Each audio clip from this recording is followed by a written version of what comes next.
ہیں کہ دجالیت کسے کہتے ہیں۔ دیکھیے اللہ نے گویا کہ انسان کو یہ دو آنکھیں دی تھیں، دو علم دیے تھے۔ ایک علم پوٹینشلی تو ودیت کر دیا آدم کے اندر، لیکن اس کے حصول کا اپریٹس جو ہے نسل آدم میں رکھ دیا۔ آنکھ سے دیکھو، کان سے سنو، دماغ سے سوچو، چلو۔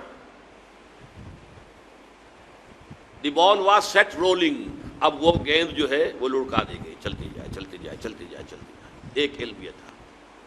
دوسرا علم فَإِمَّا يَأْتِيَنَّكُم مِّنِّي هُدًى، ہر سٹیج پر تمہارا یہ علم تو ابھی سٹیج بائی سٹیج چلے گا، ہر سٹیج پر ہم تمہیں ہدایت بھیجتے رہیں گے۔ ہدایت سے مراد کیا؟ یہ کرو یہ نہ کرو، do this don't do this, اسی میں تمہاری خیر ہے، اسی میں بھلائی ہے، لیکن تم جانتے نہیں، تم سمجھ نہیں سکتے، تمہیں ابھی فہم نہیں ہے۔ بچے کو آپ کہتے ہیں بھائی یہ مت کرو، آپ یہ نہیں سمجھا سکتے کہ کیوں نہ کرو، وہ بچہ ہے ابھی کیا سمجھے گا کیوں نہ کرو۔ ہاں بڑا ہو کر جو ہے اس کی سمجھ میں آ جائے گا کہ واقعی بات صحیح کہی گئی تھی، مجھے یہ نہیں کرنا چاہیے تھا۔ تو ابتدا میں جو احکام آئے ہیں وہ صرف احکام، حکمت ابھی نہیں دی گئی تھی، پھر رفتہ رفتہ حکمت دی گئی۔ تورات میں صرف احکام ہے، حکمت ہے ہی نہیں۔ انجیل میں صرف حکمت ہے، احکام ہے ہی نہیں۔ قرآن میں آ کر حکمت اور احکام جمع ہو گئے، کتاب اور والحکمہ یہ دونوں کے دونوں آ گئے۔ لیکن انسان نے جب ایک آنکھ کر لی بند، یہ ہوا ہے پوسٹ رینائسنس یورپ۔ یورپ میں جو انتہائی تاریکی چھائی ہوئی تھی، نہ سائنس کا علم پڑھنے کی اجازت تھی، نہ فلسفہ کا علم پڑھنے کی اجازت تھی۔ پوپ کا اقتدار، بدترین ملوکیت، دو طرح کا اقتدار، ایک بادشاہی اور ایک پوپائی، پوپ کا۔ اور نہ سائنس پڑھ سکتے ہو، سائنس کی کتاب بھی کسی کے گھر سے نکل آئی تو زندہ جلا دیا جائے گا، فلسفے کی کتاب کسی گھر سے نکل آئی تو زندہ جلا دیا جائے۔ حالانکہ سائنس اور فلسفہ دونوں کا آغاز اس سے بہت پہلے ہو چکا تھا یونان میں اور انڈیا میں۔ یہ دو جو ہے اصل میں ancient centres of science and فلسفی بوتھ۔ لیکن یہ کہ یہ جو دور تھا میڈیول ایجز جن کو کہتے ہیں یورپ میں، ڈارک ایجز انہیں کہتے ہیں، یہ ہمارے تاریخ ادوار ہیں تاریخ کے، سائنس اور فلسفہ دونوں کی تعلیم جو ہے بند۔ اب جب کہ ہسپانیہ کی یونیورسٹیوں سے، اسپین کے اندر یہ یونیورسٹیاں تھیں، قرطبہ کی، غرناطہ کی، تولیتلا کی، یہاں آئے جرمنی سے لوگ، اٹلی سے لوگ، فرانس سے لوگ، اور یہاں سے علم حاصل کر کے گئے۔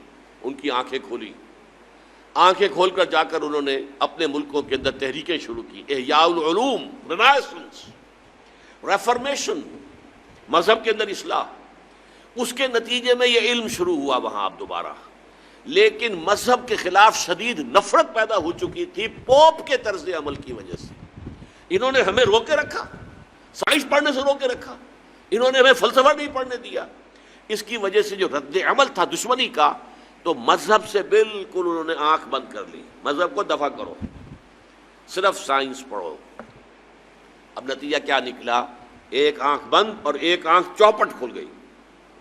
یہی تو زمانہ ہے کہ جس میں سائنس کی ساری ہی ایکسپلوژن ہوا ہے، زوردار دھماکے ہوئے، کہاں سے کہاں انسان پہنچ گیا۔ اس میں نتیجہ کیا نکلا ہے کہ وہ ایک آنکھ کی جو ہے یافت، وہ تو آسمان سے باتیں کر رہی ہے اور ایک آنکھ بند ہے۔ یہ دجالیت ہے، اس لیے کانا دجال کہلاتا ہے۔ دو آنکھیں اللہ نے دی تھیں، ایک آنکھ یہ ایکوائرڈ نالج والی، ایک آنکھ ریویل نالج والی۔ ریویل نالج سے آنکھ بند اور ایکوائرڈ نالج والی آنکھ چوپٹ کھل گئی۔ آج ہمیں خواص اشیاء کا علم حاصل ہو چکا ہے، پراپرٹیز آف میٹر، وی نو دم۔ آج ہمیں کاسموس کا علم بہت زیادہ حاصل ہو چکا ہے، اور یہ علم اس حد کو پہنچ گیا ہے کہ چاند کو ہم اپنے پاؤں تلے روند کے آ گئے۔ اس سے آگے نہ معلوم خلا میں کہاں کہاں جو ہے وہ جا رہے ہیں۔ آج کل آپ کو پروب کرنے والی چیزیں جو ہیں وہ مریخ سے بھی آگے کہاں کہاں پہنچ چکے ہیں۔ تو یہ انسان کا جو علم ہے، یہی علم ابھی کچھ اور آگے بڑھے گا تو تمام جو مسٹریز آف نیچر ہیں ان سب کو معلوم کر لے گا۔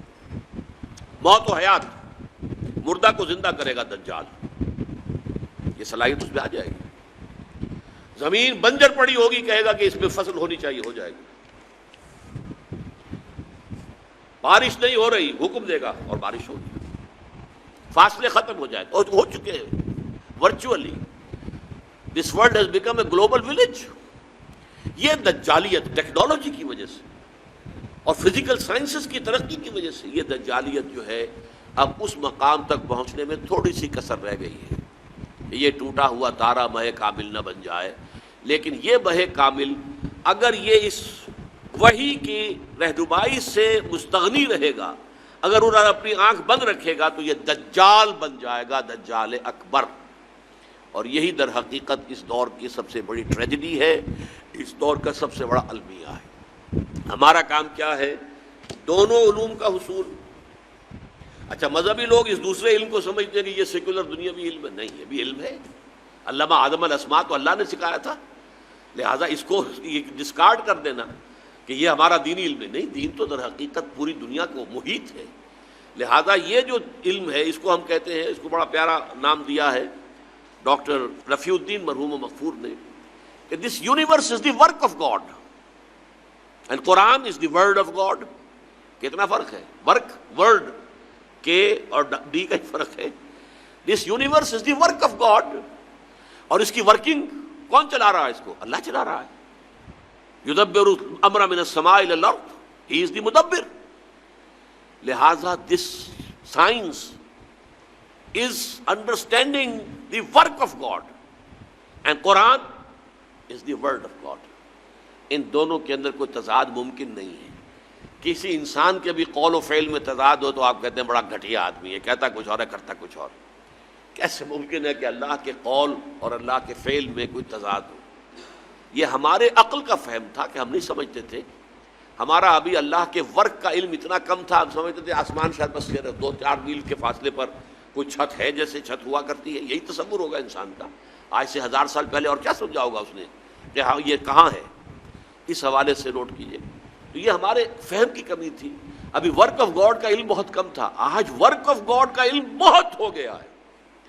اور تسخیر کائنات جس کو اللہ تعالیٰ پوٹینشلی اول دن سے ہمارے لیے مسخر کر چکا. سخر لکم ما فی السماوات و ما فی الارض جميعا منہ، تمہارے لیے مسخر کر دیا ہے اللہ نے جو کچھ آسمانوں میں جو کچھ زمین میں، کل کا کل پوٹینشلی تو مسخر کیا ہوا ہے.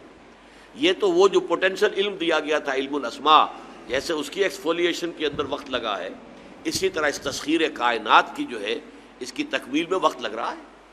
لیکن یہ کہ یہ جب اپنے اس عروج کو پہنچے گی، اور چونکہ اس نے وحی سے اپنا رخ موڑ لیا، وحی کی سورس سے اپنے آپ کو محروم کر لیا، تو اسی کا نام دجالیت ہوگا.